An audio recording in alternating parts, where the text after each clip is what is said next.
नमस्कार दोस्तों, आज मैं आपके लिए बहुत ही इंटरेस्टिंग टॉपिक लेकर आया हूँ। जिस टॉपिक को लेके कई स्टूडेंट्स और कई लाल किताब लर्नर्स में कन्फ्यूजन्स रहती है और इस टॉपिक की बहुत इम्पोर्टेंस है। जैसे कि आज हम बात करने वाले हैं धोखे के ग्रह के बारे में कि हम कैसे धोखे के ग्रह को फाइंड आउट करते हैं और धोखे के ग्रह की क्या इम्पोर्टेंस होती है, कैसे कैसे ये किस किस एज में जो है कौन कौन सा ग्रह धोखा देता है और धोखे के ग्रह के जो कंसेप्ट्स हैं, 3 तरह के कंसेप्ट्स हैं, उनको भी आज हम यहाँ पे ओवरव्यू बात करेंगे। तो चलिए दोस्तों शुरू करते हैं। तो सबसे पहले हम बात करते हैं कि धोखे के ग्रह जो होते हैं धोखे के ग्रह कितने तरह के हम किस किस तरीके से हम धोखे का ग्रह देखते हैं। सबसे पहला जो कंसेप्ट है वो ये है कि 10वें घर का जो अपने से 10वें घर का जो भी ग्रह होगा, यानी कि पहला या 10वां, तो यानी कि अगर हम यहाँ पे बात करें पहले घर को जो है 10वें घर का ग्रह धोखा देता है। अब ये बात हुई लग्न कुंडली की या फिर वर्ष कुंडली की, जिसे हम दो तरीके से देख सकते हैं। ये मैंने स्टेप 1 यानी कि हम ये चाहे तो लग्न कुंडली में देख सकते हैं, चाहे तो हम ये वर्ष कुंडली में देख सकते हैं। इसके बाद एक ऑप्शन होता है जिसमें हम देखते हैं कि अपने घर से कौन सा जो है 10वें बैठा हुआ है। जैसे यहाँ पे हम देख सकते हैं कि शुक्र से मंगल से जो है शुक्र की दूरी 10वें घर की है, तो यहाँ पर भी ये रूल अप्लाई होगा। और इसके साथ साथ अगर मान लीजिए शुक्र यहाँ पर 10वें घर में है और यहाँ से जो है अगर कोई ग्रह 7वें घर में होता तो वो यहाँ से 10वें होता, जैसे कि 12, 11, 10। तो 10वें घर में अगर कोई ग्रह होता तो वो भी धोखे का ग्रह कहलाता। अब धोखे के ग्रह की इंपॉर्टेंस क्या है, क्यों हम धोखे के ग्रह को निकालते हैं? देखिए, धोखे के ग्रह की इंपॉर्टेंस ये होती है कि या तो धोखे का ग्रह आपको मंदा फल देगा या तो अच्छा फल देगा। अगर धोखे का ग्रह मंदा फल देने की तासीर का आया हुआ है, वो डिपेंड करता है कि 8वें और दूसरे घर में किस तरह के जो ग्रह बैठे हुए हैं। अगर 8वें और दूसरे घर में दुश्मन ग्रह होंगे तो ये पक्का जो है धोखा जो होगा बहुत ही जबरदस्त होगा और आपके जानो माल पे नुकसान करने वाला धोखा होगा। अब धोखा किस तरीके से हो सकता है? धोखा या तो जो है एक्सीडेंट हो सकता है, गलती से एक्सीडेंट हो गया, गलती से कोई जो धोखे में कोई आपको धोखा दे गया, कोई फाइनेंशियल मैटर को लेके आपको धोखा दे गया या आपका कोई रिलेटिव धोखा दे गया, आपको कहीं पर जो धोखा मिल गया। धोखा कहीं पर भी किसी भी चीज से संबंधित हो सकता है कि बस ये देखना होता है कि ग्रह कौन सा धोखे वाला है। अगर जो ग्रह धोखे वाला उस एज और उस टाइम पीरियड में होगा, उससे संबंधित जानदार और बेजानदार चीजें जो है इंसान को धोखा देती हैं। तो मैंने यहाँ पे जो है स्टेप 1 एंड 2 और 3 यानी कि 3 स्टेप में जो है धोखे का ग्रह कैसे फाइंड आउट करते हैं, इसका मैंने पूरा ट्यूटोरियल आज आपके लिए तैयार किया है। पहले आप ये ट्यूटोरियल देखिए। अगर कोई कंफ्यूजन होगा तो हम बाद में जो है सभी लोगों को एक साथ एक जूम मीटिंग में लेकर आके उनकी प्रैक्टिकली जो है कैसे धोखे का ग्रह निकालते हैं वो भी करना सिखाएंगे। तो मैंने यहाँ पे बिल्कुल सिंपल वे में जो है धोखे का ग्रह निकालने की आपको टेक्निक यहाँ पे बताने जा रहा हूँ, जो कि हो सकता है यूट्यूब पे कुछ कॉम्प्लिकेटेड वे मैनर से समझाई गई हो, पर मैंने यहाँ पर बिल्कुल ही सिंपल वे में आपको समझाने का यहाँ प्रयास किया है। तो सबसे पहले हम बात कर लेते हैं कि धोखे के ग्रह की जो इम्पोर्टेंस है। ये लाल किताब के पेज की फरमान नंबर 8 की यहाँ पर जो है पूरी डिटेल ये उस पेज की फोटो है जिसमें ये धोखे के ग्रह की सूरज 12 नंबर की कुंडली और सूरज 11 नंबर की कुंडली, इस तरह की कुंडलियों पे वहाँ पे बताया गया है। पर उससे पहले जो है हमें ये भी समझना होगा कि धोखे का ग्रह अगर हमने निकालना है तो सबसे पहले हमें एक क्रम यानी कि एक सीक्वेंस ऑफ द प्लेनेट को समझना होगा, क्योंकि ये सीक्वेंस कभी भी चेंज नहीं होगा। सिर्फ और सिर्फ हमें सूर्य की स्थिति को देखना है कुंडली में, और बाकी का सीक्वेंस जो है एज इट इज हमने उठा के प्लॉट कर देना है। अब मान लीजिए यहाँ पे सीक्वेंस क्या है? सूरज, चंद्र, केतु, मंगल, बुध, शनि, राहु, खाना नंबर 8 के ग्रह, खाना नंबर 9 के ग्रह, गुरु, शुक्र और खाना नंबर 12 के ग्रह। तो हमें सिर्फ यहाँ पे क्या चीजें लिखनी है? सूर्य, खाना नंबर 8 के ग्रह, खाना नंबर 9 के ग्रह और खाना नंबर 12 के ग्रह। हमें यही ग्रह जो है 8, 9 और 12 की जो है सिचुएशन को यहाँ पे जो है फिल आउट करना है। कैसे करेंगे? मगर ये कोई खाने नहीं है, ये सिर्फ एक ग्रहों का क्रम है।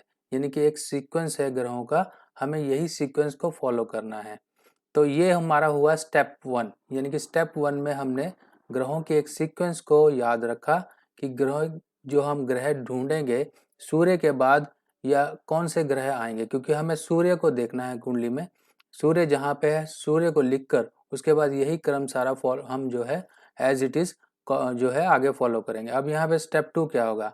स्टेप 2 में मैंने जो है यहाँ पे एक सूर्य 11 नंबर वाली कुंडली आपके सामने यहाँ पे एग्जाम्पल के समझाने के लिए लेकर आया हूँ।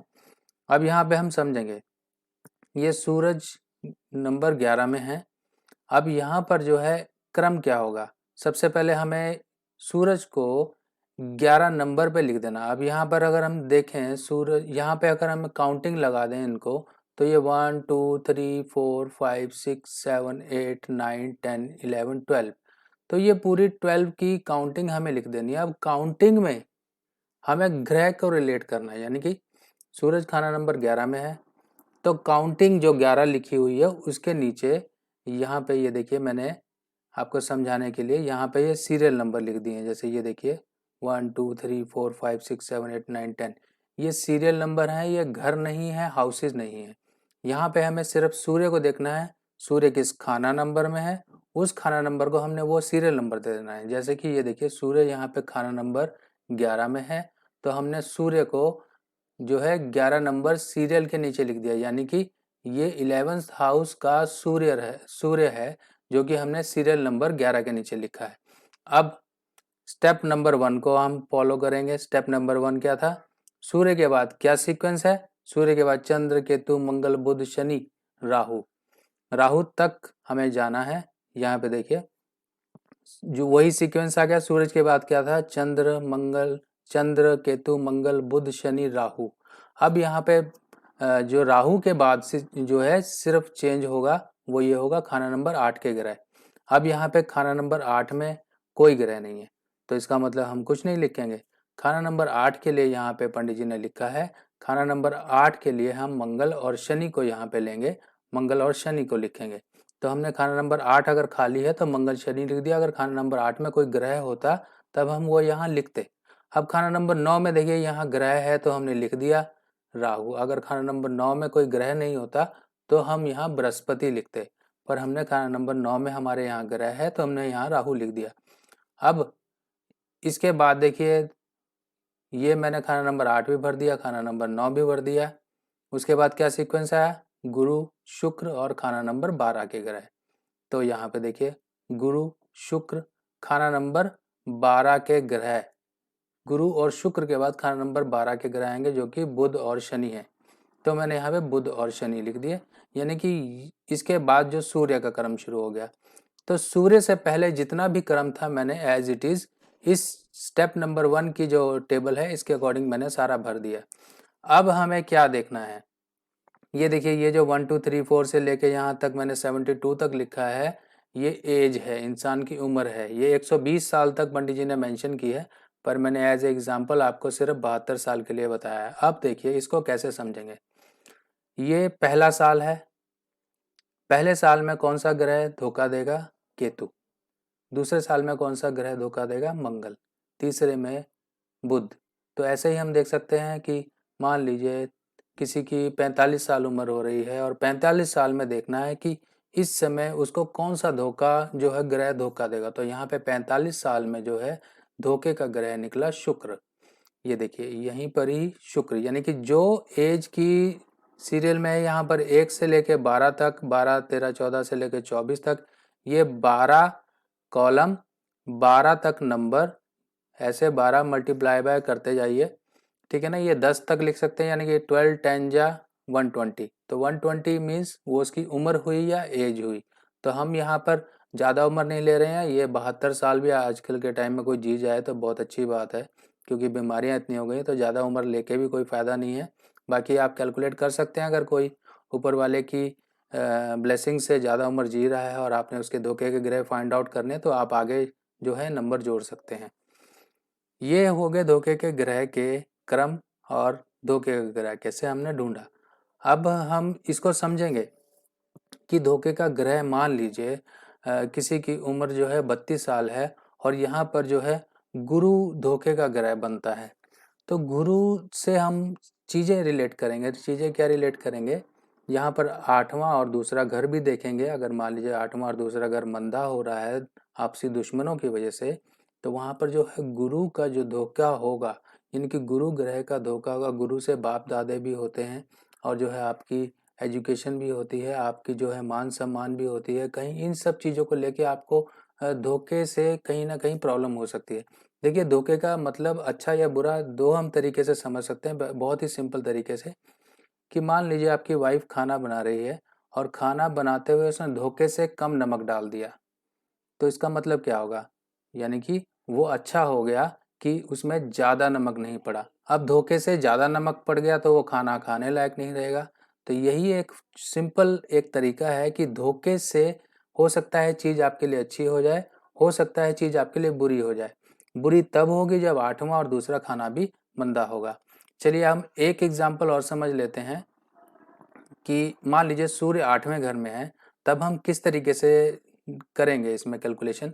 सबसे पहले हमें धोखे के जो ग्रह हैं उनको क्रम को फिर दोबारा याद करना पड़ेगा। देखिए, सूर्य चंद्र केतु मंगल बुध शनि राहु, और खाना नंबर 8 के ग्रह, खाना नंबर 9 के ग्रह गुरु शुक्र, और खाना नंबर 12 के ग्रह। तो यहाँ पे अब हम इनको भरना शुरू करते हैं। चलिए अब हम इसको भरते हैं कि किस तरीके से भरेंगे। देखिए, सूर्य यहाँ पर कहाँ है, सूर्य यहाँ पर खाना नंबर 8 में है।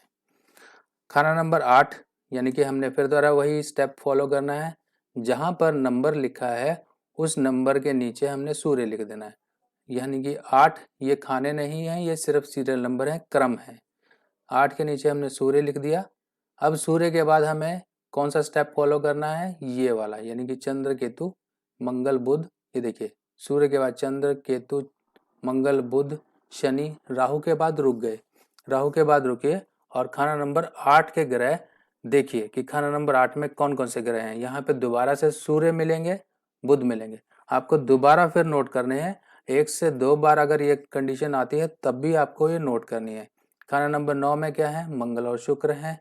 खाना नंबर 10 नहीं, खाना नंबर 9 में आपने मंगल और शुक्र लिख दिया। उसके बाद वो वाला स्टेप फिर दोबारा फॉलो करेंगे, गुरु शुक्र खाना नंबर 12। गुरु शुक्र खाना नंबर 12 में देखिए यहाँ चंद्र हैं, तो हमने यहाँ चंद्र लिख दिया। अब हमने सारी चीज़ें यहाँ पर एज इट इज़ यहाँ पे बिठा दी हैं। अब हमने देखना है कि मान लीजिए 42 साल में कौन सा, 6वें साल में, 18 साल में, 30 साल में, 42 साल में कौन सा ग्रह धोखे का बन रहा है। तो यहाँ देखिए शुक्र बन रहा है। तो 42 साल की अगर हमने एज पे देखना है कि धोखा कौन सा ग्रह देगा, तब हम यहाँ पे शुक्र को देखेंगे। ठीक है, अब यहाँ पर देखिए, ये जो है फरमान नंबर 8 में जो पंडित जी ने यहाँ पे विश्लेषण मतलब कुंडली के बारे में लिखा है, तो उसके मैं आपको यहाँ पे चर्चा करके बता दूं। यहाँ पर खाना नंबर 12 की कुंडली को लिया गया है। यहाँ पे कुंडली नहीं बनाई है, लाल किताब में कुंडली नहीं है, पर जहाँ पर हम खाना नंबर 8, खाना नंबर 9 और खाना नंबर 12 के ग्रह लिखते हैं, उससे ही अंदाजा हो जाता है कि ये वाले ग्रह खाना नंबर 8 में ही हैं। अब चंद्र बृहस्पति और केतु, ये देखिए राहु के बाद यहाँ पर खाना नंबर 8 आता है, और खाना नंबर 8 के बाद खाना नंबर 9 आता है। तो खाना नंबर 8 में यहाँ पर केतु हैं एक्चुअल कुंडली में, जो कि लाल किताब में ये बताया गया है, पर यहाँ पे कुंडली नहीं बनाई गई है। पर हम इस चीज़ से कंफर्मेशन मिल जाती है कि खाना नंबर 8 में चंद्र केतु हैं, खाना नंबर 9 में चंद्र बृहस्पति हैं, उसके बाद खाना नंबर 12 में सूर्य हैं। तो हमने देखिए यहाँ पे इस तरीके से सारी चीज़ें यहाँ पे बिठा दी। अब हमने 12 के नीचे देखिए सूर्य लिखा, सूर्य के बाद हमने फिर दोबारा वही पैटर्न फॉलो किया जो कि यहाँ मेंशन है। देखिए, सूर्य के बाद सबसे पहले हमें क्या लिखना है, सूर्य, चंद्र केतु मंगल बुध शनि राहु, ऐसे हम सारे के सारे जो है यहाँ पर हम सारे के सारे ग्रहों को बिठा देंगे।